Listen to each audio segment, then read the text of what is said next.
Gate খোল নিলয়, আমগো টাকা না দিয়া তুই বউলে ফুর্তি করতেছ। তোর জামাই একজন প্রতারক। আপনি না কোটিপতি, আর কেন আসলো আপনার কাছে টাকা নেওয়ার জন্য? হায় আল্লাহ, যারা টাকার জন্য বিয়ে করলাম এই কিনা আজ রাস্তার ফুকি। এই খেলা জিতে গেছে। শিট, শুধু হেরেই যাচ্ছে। দোস্ত চল না আরেকবার খেলি। তুই আমাকে এখন 50,000 টাকা ধার দে। তুই তাড়াতাড়ি পালা, সংসার বাদুরের লোক তুই রাস্তা দিয়ে তোর ধরার জন্য। কি বলিস?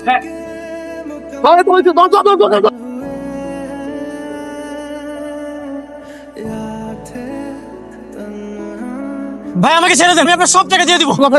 চল ভাই, থামেন না, তো টাকা দিয়ে দিই, ছেড়ে দেন না ভাই। টাকা দিতে না 35 লাখ টাকা ওর কাছে। টাকা তুই এখন দিবি? ভাই আমার কাছে তো টাকা নেই, যদি টাকা থাকলে আমি আপনার সব টাকা দিয়ে দিই। মানে কয়েকটা দিন সময় দেন, আমি সব টাকা দিয়ে দিব। তোর অনেক সময় লাগে খালি ঘুরাঘুরি করো, তোর আর কোনো সময় দেবে তুই এখনো দিবি। তুই টাকা না দে তোর জীবন থাকবো না। ভাই আমার এক সময় দেন, দরকার হলে আজকে রাতের মধ্যে আমার চোখ কান কে বিক্রি করে সব টাকা দিয়ে দিব। ভাই ওর চোখ নাক কান গলা যা আছে সব বেচে হইলো আপনি দিব আজকে রাতে। কালকে সন্ধ্যার আগে তুই বসের কাছে সব টাকা পয়সা দিয়ে দিবি। আচ্ছা আব্বা, কাজের ব্যবস্থা কিছু করতে পারলি? আব্বা ঢাকা শহরে কি এত সহজে চাকরি পাওয়া যায় বলো? হ্যাঁ, এদিকে বাড়িয়ালি মহিলা কাজটা সার গালাগালি করতো। আমার মনে হয় যে বাড়িটা বোধহয় আমাকে ছাড়িয়ে দিতে হবে। কি বলো, তাহলে যাবো কই আমরা? জানি না, কিছুই জানি না আমি। আপু বাবা তাড়াতাড়ি বাবা আরিয়ালা হাতে এসে আসতেছে পুনার হাতে কোনো লাঠি আছে তাড়াতাড়ি বাবা হ্যাঁ বলিস কি? আরে বাবা আসো বাবা আসো দরজা বন্ধ, কি মনে করছিস বিকল্প চাবি নাই? এই যে চাবি আমার কাছে, স্পেয়ার চাবি আছে। কি ডেঞ্জারাস মহিলা, সকাল বিকাল টাকার জন্য চলে। চা খাচ্ছ, আমার ভাড়া না দিয়া কই গেছে? কই সারা বাথরুমে ঢুকাইছে নাকি? না, বাথরুম তো ফাঁকা, কই গেল? আজকে ওর বাড়ির ফার্নিচার বেচছে, তারপরে আমি ভাড়া নিয়ে যাবো। আব্বা সত্যি সত্যি ভিতরে ঢুকে আসে। এক কাজ কর বস্তাটা ভরে অনেক মারি এই বাচ্চারা, আমার বাড়ি ভাড়া না দিলে আজকে আর আমি যাবো না। আমার 4 মাসের ভাড়া বাকি, এখন দিতে হবে। বাইরে বাইরে, আমারে দেখে চিপাই চাপাই লুকানো না, বাইরে। আমারে দেখা মাথায় চাপায় অন্দর কাও না, আমার পাকের ঘর টেঙ্গুড়ি ভেঙে দিও। আপা শাড়িটা না খুব সুন্দর। চল বেটা, শাড়ির কথা তোরা জিজ্ঞেসি। আমার চাই টাকা, টাকা টাকা টাকা, আমার টাকা লাগবে। আন্টি টাকাটা তো ম্যানেজ করতে পারিনি, সময় দেন আন্টি, আপনার টাকাটা পরিশোধ করে দিব। সময় ওয়ার্নিং দিয়ে গেলাম, শেষ 3 দিনের মধ্যে বাসা ছাড়বি, জিনিসপত্র রেখে যাবি, এগুলো বেচে আমি টাকা তুলবো। হাজিলের তোর আমাকে যে করে চাকরি ম্যানেজ করতেই হবে। বাকি টাকাগুলো কতদিন? আপনি টাকা পয়সা নিয়ে একদমই চিন্তা করবেন না। আমি আপনাকে 20 লক্ষ চেক দিচ্ছি, এই টাকাটা নেক্সট উইকে দিব।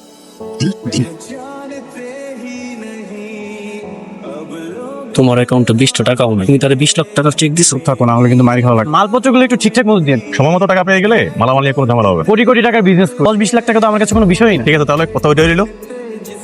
কালকে লোকটা ব্যাংকে যায়, যখন দেখবে তোমার অ্যাকাউন্টে কোনো টাকা পয়সা নেই, তখন তো আমাদের দুইজনকে জুতা খুলে মার। চেক জালিয়াতির মামলা যদি দিয়ে দেয়, এরকম বাটপারি আর কতদিন করবে? এক্সকিউজ মি স্যার, সাথে কি একটু কথা বলতে পারি? বলো কে তুমি? স্যার আমার নাম সিনথিয়া। স্যার আমি খুব অসহায়, অনেক চাকরির জন্য খোঁজাখুঁজি করছি কিন্তু কোথাও চাকরি পাচ্ছি না। আজকেও স্যার এই অফিসে ইন্টারভিউ দিতে এসেছি কিন্তু চাকরিটা হয়নি। স্যার আপনাকে দেখে না বড়লোক মনে হচ্ছে, আপনার অনেক ক্ষমতা, আপনি কি আমাকে একটা চাকরির ব্যবস্থা করে দিবেন স্যার? সম্ভব হয় স্যার? আমার চাকরি দরকার, খুবই সুন্দরী, তো চাকরির কোনো অভাবই হবে না। মানে না মানে মেয়ে এটাকে অ্যাক্টিভলি নিও না, জাস্ট বলতে চাই মেয়েদের কাজ সুন্দরী হয়, তোমার চাকরি অভাব হবে না। তুমি একটা কাজ করো, আগামীকালকে আমার এসে আমার সাথে যোগাযোগ করো। স্যার কালকে আমার চাকরি কনফার্ম। স্যার আপনার কেনাটা একটু দিবেন।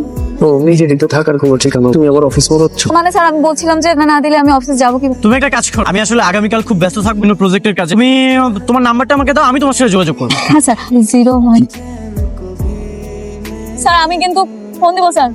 তুমি যেভাবে বাটপারি করো, এভাবে আর কতদিন চলবে? এভাবে করেই তো আমাদের জীবনটা চলছে না, আরো এইভাবে চলতে হবে। বাই দ্য ওয়ে, গাড়িটা কত টাকা দিয়ে ভাড়া নিয়েছো? প্রতি ঘন্টা 500 টাকা। 500 টাকা? 1.5 ঘন্টা হয়ে গেছে, এত তো টাকা রাতে গাড়িটা ছেড়ে দিতে হবে। হ্যালো, কি রে হইছিস না? আমার টাকা দিবি কবে? চিন্তা করবেন না, আমি আজকে আপনার টাকাটা দিয়ে দিব। আজকে রাতের মধ্যে যদি না পাই, একদিন কি আমার একদিন? ঠিক আছে তো বললাম, আজকের মধ্যে আপনার সকল টাকা ক্লিয়ার করে দিন। হ্যাঁ মনে থাকে যেন। আজকে যদি আমার কোটি কোটি টাকা থাকতো, তাহলে যে মেয়েটা আমার চাকরির জন্য এসেছিল, সেই মেয়েটার সাথে আমি প্রেম করতে পারতাম। আজ রাত 12টার পরে আমার জন্মদিন। তার মানে কালকে তোমার জন্মদিন? হ্যাঁ, কেন? তার মানে কালকে তোমার 25 বছর হচ্ছে? হ্যাঁ, কিন্তু তুমি এত খুশি হচ্ছ কেন? আরে শিট ম্যান, তুমি কি ভুলে গেছো কালকে তোমার 25 বছর পর আমার দাদার যে বিশাল সম্পত্তি, সবকিছু মালিক তুমি হবা। বাবা তো এটাই বলেছে, তাহলে চলো কিলে কাছে যাই। চল। হ্যাঁ সব ঠিক আছে, তোমার দাদার সব সম্পত্তি তোমার হয়ে যাবে। কংগ্রেচুলেশন। তাহলে তো সকল সম্পত্তির মালিক আমি হয়ে গেলাম। এতদিন আমার বাবা আমাকে বঞ্চিত করে রেখেছে, যে বিজনেসটা অনেক ভালো হবে, কোটি কোটি টাকার মালিক হয়ে যাবে। যত পাওনাদার আছে তাদেরকে পাওনা টাকাটা দিয়ে দিব। আচ্ছা আর তো কোনো বাধা থাকছে না, তাই না? থাকবে। বাধা আরেকটা আছে। এখানে একটা শর্ত আছে। আবার কিসের শর্ত? শর্তটা হচ্ছে তুমি তোমার দাদার সম্পত্তি সব পাবে, কিন্তু তোমাকে বিয়ে করতে হবে। হ্যালো। স্যার আমার বাবা না বিশ্বাস করতে যাচ্ছে, আপনি কি একটু কথা বলবেন ওনার সাথে? আচ্ছা আমি একটু জরুরি মিটিং এ, তোকে পরে কল ব্যাক করছি। দাদা এটা কোনো কাজ করছে? সকল সম্পত্তির মালিক আমি, কিন্তু এটা ভোগ করার জন্য আরেকবার মেয়েকে লাগবে। তোমার দাদার উইল তো তাই বলে, তোমার দাদা তো এই উইল করে গেছে। এখন বিয়ে করে একটা বউ নিয়ে সব ঠিক হয়ে যাবে। এখন বলতে টাকা ভাই, মনে যে এক্স আছে তারই ম্যানেজ করো, ওই বোর হয়ে যাবে। ঠিক আছে স্যার, তাহলে আবার দেখাও। বাইকে বিয়ে করাইয়া বউ নিয়ে। Best of luck. G. Sorry জানতে বলতে তোমাকে ছাড়া আমি একদমই থাকতে পারছি না। আমার জান তুমি আমার সব কিছু, তুমি আমার ভাঙামুড়ির ডাস্টবিন। আমি ডাস্টবি তোর সাথে আমার ব্যাগ কোথায় সরি, এই দেখো তোমার পছন্দের ফুল এনেছি। এইসব ভুলে না কোনো লাভ হবে না। আগা ফুকে নিচ্ছে না এখনো ফোন মতন ভাড়া সাথে আমি কখনই আসতাম না। রিজেক্ট তো করে দিল, এখন কি করবো? চলো দেখতেছি। আপনারা বসেন। আব্বা, উনি আমাকে চাকরিটা দিন, তুমি ওনাদের সাথে বসে কথা বল, আর আমি চায়ের ব্যবস্থা করতে বসেছি। আমরা এখানে কেন আসলো আর আমরা ওনারে কি চাকরি দেবো? আমরা নিজেরাই তো ভাত খাওয়ার টাকা নেই। মেয়েটাকে বিয়ে করে বউ বানিয়ে উকিলের কাছে যে সকল সম্পত্তির মালিক হয়ে যায়। আঙ্কেল, আমি একটা প্রস্তাব নিয়ে এসেছি। বিয়ের প্রস্তাব আঙ্কেল। আসলে হয়েছে কি আঙ্কেল, গতকালকে আমার ভাই যখন আপনার মেয়েকে প্রথম দেখলো তখনই পছন্দ করে ফেল। আর সারাটা দিন আমাকে শুধু আপনার মেয়ের কথাই বলতে, তাই ভাবলাম চাকরির প্রস্তাব দিয়ে লাভ, এবার বিয়ের প্রস্তাবই দিয়ে। বাবা এইটা কি কোন আপনারা আর আমার মতো এলে জলের পার্থক্য। আপনারা আমার মেয়ের বিয়ে করবেন? আঙ্কেল, এগুলো নিয়ে একদম চিন্তা করবেন। আমার বাবা খুব পরিমাণে অর্থ সম্পদ আছে, আর আমি মনের মতো একজন মেয়ে খুঁজছি। মেয়েকে দেখে আমার অনেক ভালো লাগে, আমি চাই তাকে জীবন সঙ্গী করতে। প্লিজ আজকে দিন chain aunty. Aunty aunty please aunty. মুরব্বি কি সমস্যা বুঝলাম না? 4 মাসের ভাড়া দিতে পারেন না আর মেয়ের বিয়ে দিচ্ছেন? আপনি ঝামেলা করেন। আরে আমার মেয়ের জন্য একটা ভালো বিয়ের প্রস্তাব আসছে। আপনারা প্লিজ আমার সাথে আসুন, উনি চলে গেলে আপনারা আবার এখানে আসুন। আসুন না প্লিজ। না দাঁড়াও, যাবেন না। আপনাদেরও জানার দরকার আছে কোন পরিবার। তুমি টানাটানি করো কেন? জানার দরকার আছে কোন পরিবারে বিয়ে করতে হয়। পরিবারটা একদম ভালো না। 4 মাসের ভাড়া পা, আজকে দিব কালকে দিব পরশু দিব বলে খালি ঘুরায়। এবারে বিয়ে করে নিচ্ছে। আমার তো দেখে মনে হচ্ছে আপনি খারাপ মানুষ, সুযোগ বুঝে বদাম রটাচ্ছেন। আমি কথা না, 4 মাসের ভাড়া পাই, দিন এত অপমান করছে তারপরে বাসা ছাড়েন। আপনারা প্লিজ এখান থেকে চলে থাকলে উনি আরো উল্টাপাল্টা কথা বলবে। প্লিজ তুমি চুপ করো। উনি কত টাকা পাবে? 4 মাসের ভাড়া পাবো। ঠিক আছে বাবলু, এটা দাও। আপনার 4 মাসের বকেয়া ভাড়া, 6 মাসের ভাড়া চেকে লিখে দিচ্ছি। না, আপনাকে দিতে হবে না। কেন আমার বাসা ভাড়া দিবেন? আমি একটা ব্যবস্থা করে ফেলবো। তুমি চুপ করো তো। কি হলো বাবলু, দাঁড়িয়ে আছো কেন? চেকটা দাও, তাড়াতাড়ি দাও। এই যে, আর শুনেন, শুক্র শনি ব্যাংকটা অফ, রবিবারে যে টাকাগুলো তুলে নেবেন। ঠিক আছে। আপনারা কেন টাকা দিতে গেলেন? যা হয়েছে বাদ দাও তো। আঙ্কেল, আপনার যদি কোনো আপত্তি না থাকে, আমি সিনথিয়াকে বিয়ে করতে চাই। আমি সিনথিয়াকে সারা জীবন ভালোবাসা দিয়ে আগলে রাখতে চাই। মা তুই কি করছিস? কাছে হবে তো হবে। বাবা আমরা রাজি আছি। আলহামদুলিল্লাহ। আমার না এখনো বিশ্বাসই হচ্ছে না। বিশেষ হচ্ছে না? আমার মতো একটা মেয়ে, যে মেয়েটা গতকাল পর্যন্ত মধ্যে ঘুরে বেরিয়েছে একটা চাকরির জন্য, আপনার মতো এরকম বড় মাপের মানুষ আমাকে বিয়ে করেছে। আল্লাহ কখন কার ভাগ্যে কাকে রেখেছিল কেউ কখনো বলতে পারে না। আপনি এত টাকা পয়সার মালিক, আমার মতো একটা সাধারণ মেয়েকে কেন বিয়ে করলেন? আরে টাকা পয়সা তো কোনো বিষয় না, কোটি কোটি টাকা তো সব হাতের ময়লা। আপনাকে একটা কথা জিজ্ঞেস করি? হ্যাঁ বলো। না মানে বিয়েতে আপনার বাবা আসেনি, আপনার বাবাকে বিয়েতে সব ইনকাম তো ভাই। আপনি আমার বোর সাথে কিছু করবেন? শামসের বাহাদুরের টাকা আগামীকালকের মধ্যে পরিশোধ করুন। একটা দিন সময়, আমি একটা দিনে সব টাকা পরিশোধ সব শালা। প্রতিদিন টাকা চাইতে হলে কানাকানি করো, আর আমরা খেলে সবকিছু ভুলে আমি কথা, আমি আগামীকাল টাকা পরিশোধ করে দেব। সুযোগ নাই। তোর বড়দের ব্যবসা করো, যার ভাই কইছে তোর বড় নিয়ে গেতে, তোর বড় নিয়ে যাবো। ভাই চল। তোর জামাই একজন প্রতারক, আর বস তোর জামাই থেকে লাখ লাখ টাকা পায়। তুই নরবো, জামাই টাকা শোধ করবি। চল ভাই, আজকে আমার বাসুর, আজকে অন্তত ছেড়ে দেন, যাতে আপনি টাকাগুলোর জন্য আমার নিয়ে যান। ভাই আমি বলতেছি আমি টাকা শোধ করে দিব। তুই টাকা দিয়ে তোর বড় নিয়ে যাবি, তোর তোর বউ আম বসে থাকবো। তোর বউরে আমরা আদর যত্ন। ভাই আপনি হাতে ছাড়ে শামসের ভাইকে বলেন ভাই একটা দিন সুযোগ, আমি 10 লক্ষ টাকা বেশি দিব। কি বলি? হবে দিলে আমি 10 লক্ষ টাকা বেশি দিব। হিরোয় আরেকদিন বেশি যেতেছে, ওইটাছে আরেকদিন বেশি দিয়ে 10 লাখ টাকা বাড়ায় দিব। ঠিক আছে বস? ভাই কি বললো? ভাই কইছে 10 লাখ টাকা যেহেতু দিবি, তোর একটা দিন সময় বাড়ায় দিব। ওই আগের টাকা লগে 10 লাখ টাকা মিলে একবার। ঠিক আছে গেলাম। তাই চল। আপনি না কোটিপতি, তাহলে এগুলো আমি কি দেখলাম? আপনারা কেন আসলো আপনার কাছে টাকা নেওয়ার জন্য? হ্যাঁ আমি কোটিপতি। তুমি আমার বাবার কাছে কিছু জানতে পারবে। সকল সম্পত্তির মালিক বাবা, দাদার উইল অনুযায়ী উনি সকল সম্পত্তির মালিক। আমি 25 বছর পূর্ণ হয়ে গেছে, বিয়ে করে ফেলেছি, সুতরাং সকল সম্পত্তি এখন আমার। কিসের সম্পত্তি? কোন সাহসে তুমি সম্পত্তি চাও? দাদার উইলের সাথে। তুমি কি উল্টে পড়েছো? বাবা আমি সম্পূর্ণ খুব সুন্দরভাবে পড়েছি। তুমি উল্টে পড়ো। সারাটা জীবন তো তুমি ফাঁকিবাজি করে গেলে। 5টা মিনিট ব্যয় করে যদি উল্টে পড়তে, তাহলে বুঝতে পারতে যে উইলের মধ্যে কি লেখা আছে। মানে উইলে স্পষ্ট লেখা আছে ওর বয়স যখন 25 বছর হবে বিয়ে করবে, ওর যখন সন্তান হবে, সন্তানের বয়স যখন 25 বছর, তখন সেই সন্তান এই সম্পত্তির মালিক, আর তুমি এই সম্পত্তি থেকে মাসে মাসে তোমার হাত খরচ পাবে।